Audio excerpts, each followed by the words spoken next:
আসসালামু আলাইকুম সুপ্রিয় দেশবাসী। আজকে কয়েকদিন থেকে আয়নাগরের যে ভিডিওগুলো ইউটিউবে রয়েছে বা ফেসবুকে রয়েছে সেগুলো দেখতেছিলাম আর নিচে কমেন্টগুলো পড়তেছিলাম।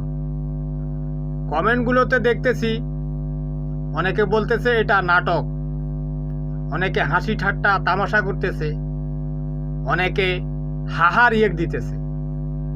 হাসি ঠাট্টা, চিন্তা করেন কত বড় নোংরা, মনুষ্যত্বহীন এবং বিকৃত মস্তিষ্কের মানুষ হলে এই জঙ্গলি জানোয়ারগুলো এগুলো করতে পারে। দেখেন, মানুষের শুক্রাণু থেকে মানব সৃষ্ট হয়, কুকুরের শুক্রাণু থেকে কুকুরই ফয়দা হয়, হায়েনার শুক্রাণু থেকে হায়েনা সৃষ্টি হয়। এরা আসলে মানুষরূপী জানোয়ারের চেয়েও নিকৃষ্ট। এদের বাবা, এরা যে বলে এদের বাবা নাকি